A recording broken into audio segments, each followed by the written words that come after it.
हरे कृष्णा। आज रसपान कीजिए भागवत कथा में भगवान शिव और दक्ष प्रजापति के मनोमालिन्य के बारे में और देवी सती का अपने पिता के यहाँ यज्ञोत्सव में जाने के लिए भगवान शिव से आग्रह करने के बारे में। आप सभी हमारे चैनल को बहुत सारा प्यार देते हैं और आपने हरतालिका तीज के दिन जो कथा सुनी उसके लिए आप सभी का हार्दिक आभार। आप में से बहुत सारे लोग ढेर सारा भर भर कर मुझे प्यार देते हैं, आशीर्वाद देते हैं। मेरे पास आपका धन्यवाद करने के लिए शब्द तो नहीं है, लेकिन फिर भी इस वीडियो के लास्ट में मैं कुछ लोगों का आभार जरूर व्यक्त करूंगी जिन्होंने अब तक हमारे चैनल को हमेशा प्यार दिया है, चाहे वो शिव पुराण की कथाएं हो या भागवत की कथाएं हो। तो अगर हो सके आपके पास ज़्यादा समय हो तो प्लीज़ इस वीडियो के लास्ट में आप जरूर सुनिएगा।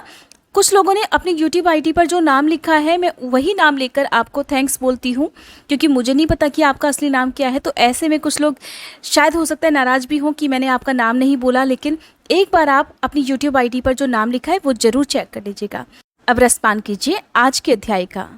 विदुर जी ने पूछा, हे ब्राह्मण, प्रजापति दक्ष तो अपनी पुत्रियों से बहुत ही स्नेह रखते थे, फिर उन्होंने अपनी कन्या सती का अनादर करके शीलवानों में सबसे श्रेष्ठ श्री महादेव जी से द्वेष क्यों किया? महादेव जी भी चराचर के गुरु, वैर रहित, शांत मूर्ति, आत्माराम और जगत के परम आराध्य देव हैं, उनसे भला कोई क्यों वैर करेगा? भगवान, उन ससुर और दामाद में इतना विद्वेष कैसे हो गया जिसके कारण सती ने अपने दुस्त्यज प्राणों तक की भी बलि दे दी? यह आप मुझसे कहिए। विदुर जी के प्रश्नों को सुनकर श्री मैत्रेय जी इस प्रकार कहने लगे, हे विदुर जी, पहले एक बार प्रजापतियों के यज्ञ में सब बड़े बड़े ऋषि, देवता, मुनि और अग्नि आदि अपने अपने अनुयायियों के सहित एकत्र हुए थे। उसी समय प्रजापति दक्ष ने भी उस सभा में प्रवेश किया। वे अपने तेज से सूर्य के समान प्रकाशवान थे और उस विशाल सभा भवन का अंधकार दूर कर रहे थे। उन्हें आया देखकर ब्रह्मा जी और महादेव जी के अलावा अग्नि पर्यंत सभी सभासद उनके तेजी से प्रभावित होकर अपने अपने आसनों से उठकर खड़े हो गए। इस प्रकार समस्त सभासदों से भली भांति सम्मान प्राप्त करके तेजस्वी दक्ष जगत पिता ब्रह्मा जी को प्रणाम कर उनकी आज्ञा से अपने आसन पर बैठ गए।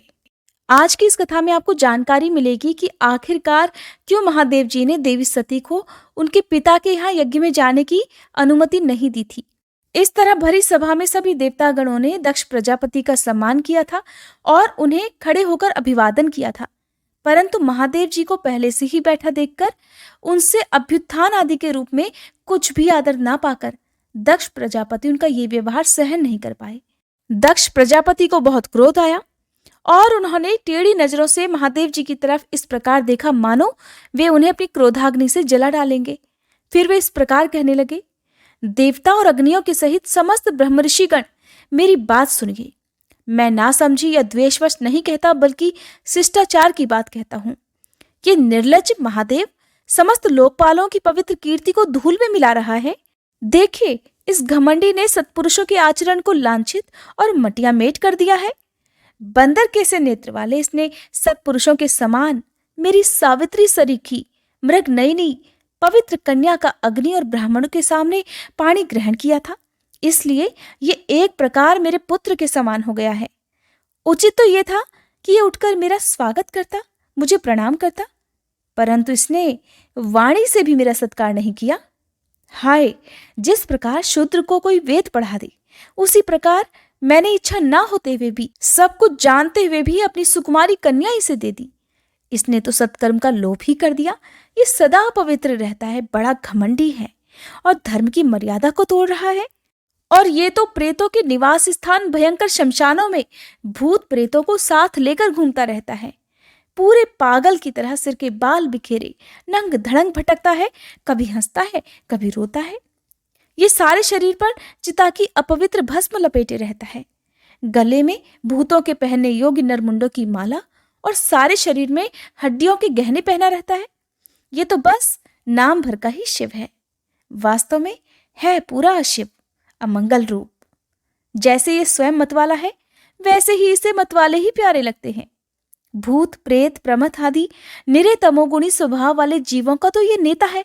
अरे, मैंने केवल ब्रह्मा जी के बहकावे में आकर ऐसे भूतों के सरदार, आचारहीन और दुष्ट स्वभाव वाले को अपनी भोली भाली बेटी ब्याह दी। श्री मैत्रेय जी कहते हैं, हे विदुर जी, दक्ष ने इस प्रकार महादेव जी को बहुत बुरा भला कहा और महादेव जी ने इसका कोई प्रतिकार ही नहीं किया। वे तो पहले की तरह निश्चल भाव से अपने ही स्थान पर बैठे रहे। इससे दक्ष के क्रोध का पारा और भी ऊंचा चढ़ गया और वे जल हाथ में लेकर उन्हें श्राप देने को ही तैयार हो गए। दक्ष ने कहा, ये महादेव देवताओं में बड़ा ही अधम है। अब से इसे इंद्र उपेंद्र आदि देवताओं के साथ यज्ञ का भाग कभी ना मिले।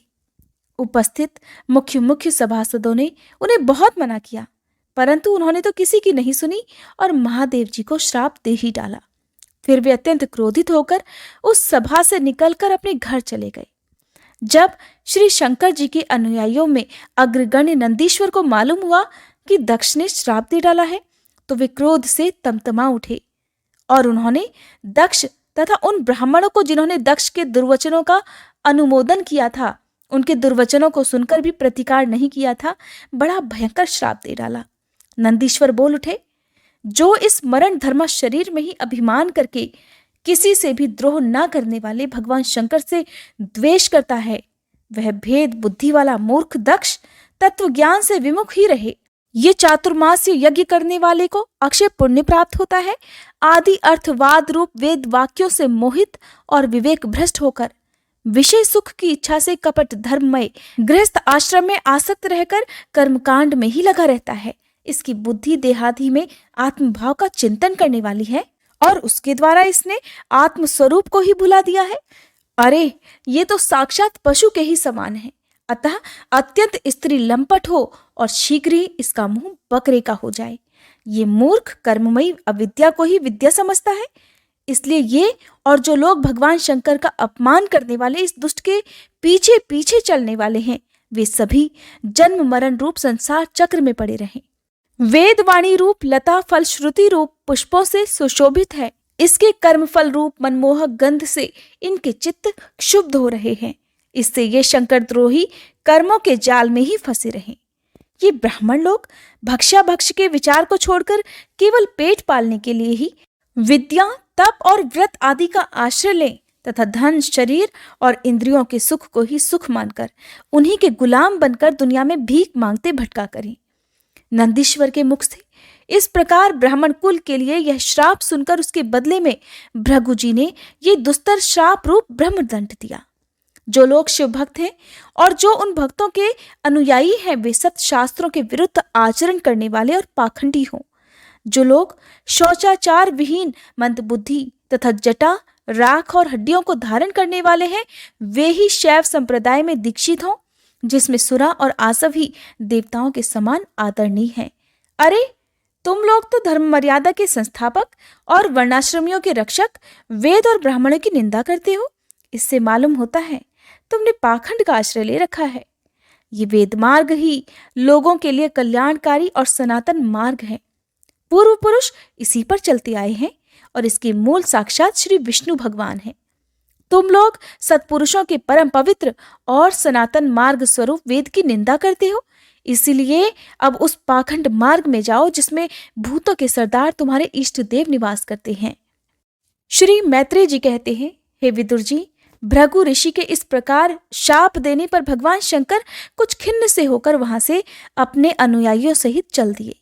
वहां प्रजापति लोग जो यज्ञ कर रहे थे, उसमें पुरुषोत्तम श्री हरि ही उपास्य देव थे और वह यज्ञ 1000 वर्ष में समाप्त होने वाला था।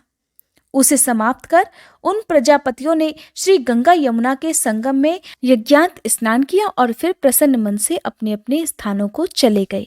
अब जानिए कि जब देवी सती ने अपने पिता के यहाँ होने वाले यज्ञोत्सव में जाने के लिए भगवान शिव से आग्रह किया, तब क्या हुआ। श्री मैत्रेय जी कहते हैं, हे विदुर जी, इस प्रकार उन ससुर और दामाद को आपस में बैर विरोध रखते हुए बहुत अधिक समय निकल आया।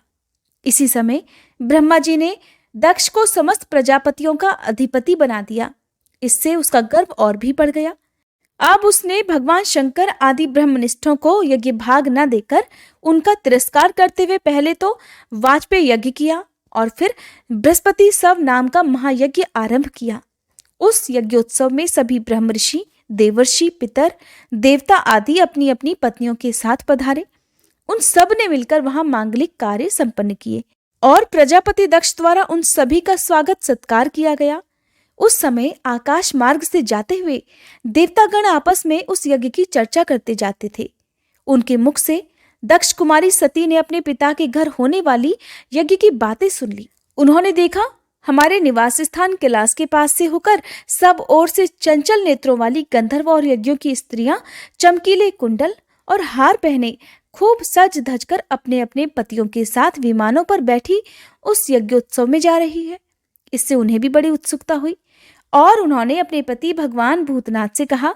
देवी सती इस प्रकार कहने लगी, हे वामदेव, सुना है इस समय आपके ससुर दक्ष प्रजापति के यहाँ बड़ा भारी यज्ञोत्सव हो रहा है। देखिए तो ये सब देवतागण वहीं जा रहे हैं। हे स्वामी, अगर आपकी इच्छा हो तो हम भी चलें। इस समय अपने आत्मियों से मिलने के लिए मेरी बहनें भी अपने अपने पतियों सहित वहां अवश्य आएंगी। मैं भी चाहती हूँ कि आपके साथ वहां जाकर माता पिता के दिए हुए गहने कपड़े आदि उपहार स्वीकार करूं। वहां अपने पतियों से सम्मानित बहनों, मौसियों और अपनी जननी को देखने के लिए मेरा मन बहुत दिनों से उत्सुक है। हे कल्याणमय, इसके सिवा वहां महर्षियों का रचा हुआ श्रेष्ठ यज्ञ भी देखने को मिलेगा। हे अजन्मा प्रभु, आप जगत की उत्पत्ति के कारण हैं।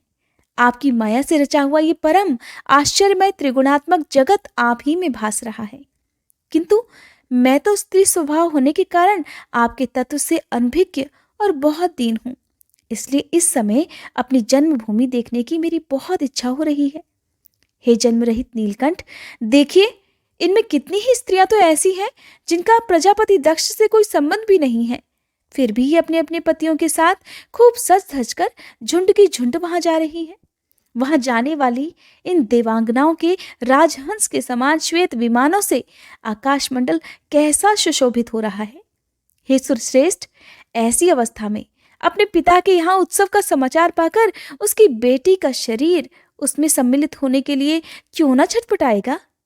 पति, गुरु और माता पिता आदि सुहृदयों के यहाँ तो बिना बुलाए भी जा सकते हैं। अतः हे देव, आप मुझ पर प्रसन्न होइए। आपको मेरी यह इच्छा तो अवश्य पूर्ण करनी ही चाहिए। आप बड़े करुणामय हैं, तभी तो परम ज्ञानी होकर भी आपने मुझे अपने आधे अंग में स्थान दिया है। अब मेरी इस याचना पर ध्यान देकर मुझे अनुग्रहित कीजिए। श्री मैत्रेय जी कहते हैं, प्रिया सती जी के इस प्रकार प्रार्थना करने पर अपने आत्मियों का प्रिय करने वाले भगवान शंकर को दक्ष प्रजापति के उन मर्मभेदी दुर्वचन रूप बाणों का स्मरण हो आया जो उन्होंने समस्त प्रजापतियों के सामने कहे थे। तब वे हंसकर मुस्कुराकर इस प्रकार कहने लगे। भगवान शंकर कहने लगे, हे सुंदरी, तुमने जो कुछ भी कहा कि अपने बंधुजनों के यहाँ तो बिना बुलाए भी जा सकते हैं, ये तो बिल्कुल ठीक है, किंतु ऐसा तभी करना चाहिए जब उनकी दृष्टि अतिशय प्रबल देहाभिमान से उत्पन्न हुए मद और क्रोध के कारण द्वेष और रोष से युक्त न हो गई हो।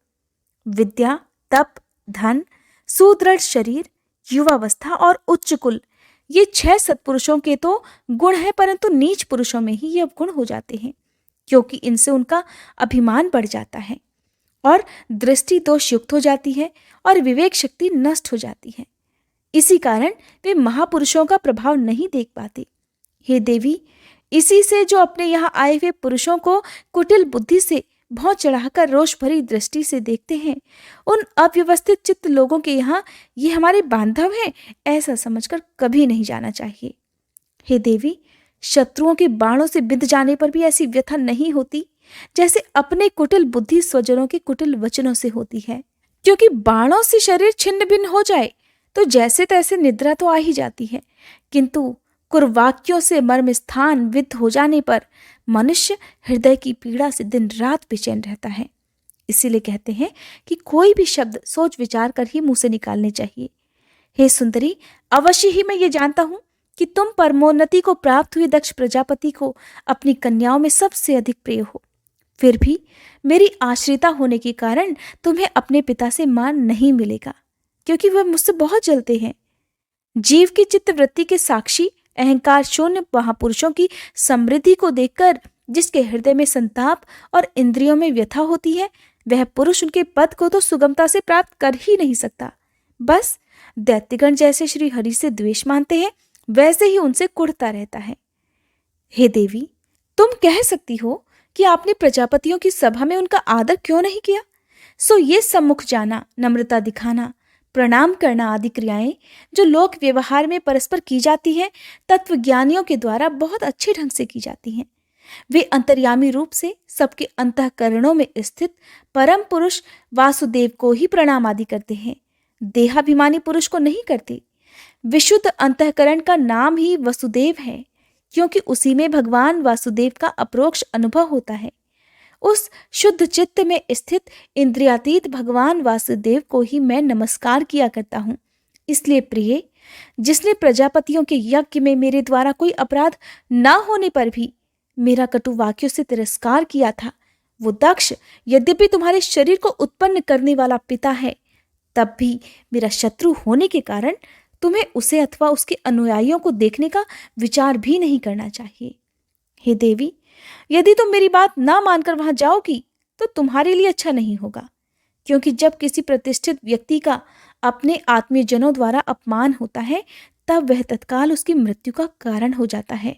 भोले शंकर ने देवी सती को बातों ही बातों में कितना गूढ़ रहस्य समझाया था जिसे वो समझ ही नहीं पाई थी। इसके बाद क्या हुआ ये जानने के लिए कृपया आप आने वाली वीडियो का इंतजार जरूर कीजिएगा, क्योंकि आप अगली वीडियो में देवी सती का अग्नि में प्रवेश कैसे हुआ था और उसके बाद जो भी वहां पर भयंकर दृश्य उपस्थित हुआ उसके बारे में जानेंगे। उम्मीद करती हूँ आप अगली वीडियो जरूर देखेंगे। उससे पहले आपको एक जानकारी दे दूं कि साल भर में एक ऐसा व्रत भी आता है जो हर महिला को और हर कन्या को रखना चाहिए, जो अपने पूरे जीवन में उपवास रखते हो, केवल 1 साल का उपवास रखते हो या कोई भी एक भी यदि व्रत रखते हो, तो उस व्रत में कभी कभी हमसे जाने अनजाने में बहुत सारी गलतियां हो जाती हैं। तो उस गलतियों का, उसका पाप हमें ना लगे, उस गलती का दोष हमें ना लगे, उससे बचने के लिए साल भर में एक ऐसा व्रत आता है जिसे यदि श्रद्धा और भक्ति पूर्वक रख लिया जाए तो किसी भी व्रत पूजा पाठ में की गई गलती का दोष हमें कभी नहीं लग सकता। वो व्रत होता है ऋषि पंचमी का। तो साल 2022 में 1 सितंबर गुरुवार के दिन ऋषि पंचमी है। उस दिन आपसे अनुरोध है कि आप हमारे चैनल पर अपलोड होने वाली ऋषि पंचमी की जो पूजा विधि है, शुभ मुहूर्त है और कथा है, वो आप जरूर सुनिएगा। क्योंकि जब भी महिलाओं को या कन्याओं को पीरियड्स होते हैं तो उस कंडीशन में जाने अनजाने में ऐसी गलतियां हो जाती हैं, जैसे पूजन सामग्री को छू लेना, या आप कोई सामग्री का दान करना चाहते हैं और अशुद्ध अवस्था में गलती से आपने उस सामग्री को छू लिया हो, या आपको पीरियड्स की अवस्था में यदि कोई व्रत रखना पड़ा हो, या फिर पूरा दिन आपने व्रत रखा हो और फिर बीच में आपको पीरियड्स हो गए हों, या फिर आपने नवरात्रि के उपवास रखे हों। कई बार ऐसा होता है बीच नवरात्रि के व्रतों में पीरियड्स हो जाते हैं, तो उससे जो भी दोष होता है वो ना लगे, इससे बचने के लिए ही ऋषि पंचमी का व्रत किया जाता है। इस व्रत को हर महिला, हर पुरुष को, साथ ही हर कन्या को जरूर करना चाहिए। पुरुषों को इसलिए करना चाहिए क्योंकि व्रत के दिन हम कुछ गलतियां ऐसी कर लेते हैं जो कि व्रत के नियमों के विरुद्ध होती हैं, जैसे कि झूठ, चोरी, पाप, निंदा। सबसे ज़्यादा गलत बात हमसे हो जाती है कि हम अपने मन में क्रोध करने लगते हैं। व्रत के दिन क्रोध नहीं करना चाहिए, झूठ, चोरी, पाप या नशा इत्यादि ना तो करना चाहिए, ना ही ऐसे लोगों का साथ उस दिन देना चाहिए। इन सब से बचने के लिए सभी को ऋषि पंचमी का व्रत करना चाहिए। तो उम्मीद करती हूँ आप इस वीडियो को हमारे चैनल पर जरूर देखेंगे। अब बहुत सारे प्यारे लोग हमारे YouTube परिवार से जुड़ चुके हैं, इतने मन से, इतने प्रेम के साथ ये कथाएं सुनते हैं। कुछ लोग तो कहते हैं कि इन कथाओं को सुनकर ही हमारा दिन शुरू होता है, तो कुछ कहते हैं कि हम पूरे परिवार के साथ मिलकर इन कथाओं को सुनते हैं। सबसे पहली बात तो आप सभी को बहुत सारा धन्यवाद। मेरे पास शब्द नहीं है कि मैं कैसे आपका धन्यवाद करूं, क्योंकि मैं जानती हूं कि जब आप इतना प्यार इन कमेंट्स के माध्यम से मुझे देते हैं तो मुझे कितनी खुशी होती है। फिर चाहे वीडियोस ज़्यादा लोग देखें ना देखें, एक हिम्मत, एक मोटिवेशन मुझे मिलती है कि मैं ये कथाएं तो आपको सुनाऊं ही सुनाऊं, साथ ही अन्य पुराणों की कथाएं भी आपको ज़रूर सुनाऊं, क्योंकि मुझे कथाएं सुनाना बहुत पसंद है। तो सबसे पहला जो नाम मैं लूँगी वो है शालिनी डोभाल जी। हमेशा हर वीडियो में कमेंट करती हैं, चाहे वो हमारा ये चैनल हो या दूसरा चैनल हो, मैंने उनके कमेंट हर वीडियो में देखे हैं। Thank you so much Shalini Dobhal ji. Snehlata Canada से हैं, thank you so much. Uma Jaiswal ji, Chintal Shukla ji, आप एक बात ध्यान रखिएगा कि आपका जो नाम आईडी पर लिखा है मैं वही नाम आपका बोलती हूँ, तो अगर आपका असली नाम कुछ और है तो आप कमेंट में बता भी दिया करें। सूबेदार मेजर मुरारी लाल दिल्ली से, thank you so much. Sharda Shah ji, Neena Diwan ji, Promila Verma ji, Shobha Yadav ji, Sarita Chandravanshi ji, Usha Chaurasia ji, Leela Nema ji और Mohan Lal Nema ji, thank you so much. Geeta Tomar ji, Neelam Sharma ji और किरण देवी जी बक्सर से, सुरजीत सिंह निमवाल जी और उनका पूरा परिवार इन कथाओं को सुनता है। आपके पूरे परिवार को बहुत सारा धन्यवाद। नीरा सक्सेना जी, साधना कानूनगो जी, थैंक यू सो मच। आप बहुत सारे कमेंट करती हैं, बहुत प्यार देते हैं, thank you so much. Yogesh Sharma ji की मदर हैं Sudarshan Kumari ji, thank you so much माता जी, प्रणाम। Jyoti Sawal ji, thank you so much. और आप सभी से एक अनुरोध है कि हमारे इस YouTube परिवार में एक ऐसी श्रोता हैं जिन्होंने एक बार अपनी बहुत बड़ी समस्या बताई थी। उनका नाम है आरोही राव जी, जिनकी भतीजी को ब्रेन ट्यूमर है। हम सब मिलकर उनकी भतीजी के लिए प्रार्थना करते हैं कि ईश्वर उनकी भतीजी को जल्द से जल्द स्वस्थ करे, जल्दी से जल्द उनका ट्यूमर ठीक कर दे और वो खुशी खुशी इस दुनिया में हम सब की तरह रहें। जब भी किसी के परिवार में कोई भी तकलीफ हो, कोई भी दुख ऐसा हो, तो हम सब मिलकर उनके लिए प्रार्थना तो कर ही सकते हैं, उन सब के लिए हम दुआएं तो मांग ही सकते हैं। दुआओं में इतनी ताकत होती है कि कभी कभी जब दवाएं काम नहीं करती तो दुआएं काम आती हैं। और मुझे पता है कि इस कथा को सुनने के बाद आप सभी आरोही राव जी की भतीजी के बारे में प्रार्थना जरूर करेंगे।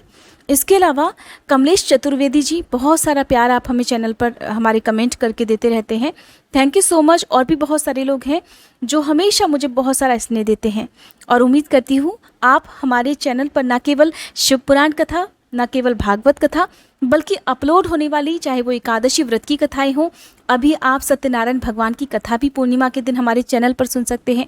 एकादशी व्रत से जुड़ी हुई बहुत सारी कथाएं हैं, हर महीने की 2 एकादशी की कथाएं आप चैनल पर सुन सकते हैं। गणेश चतुर्थी की कथाएं, जितने भी व्रत और त्यौहार हैं, आप उनकी कथाएं प्लीज़ हमारे चैनल पर सुनना जरूर शुरू कीजिएगा।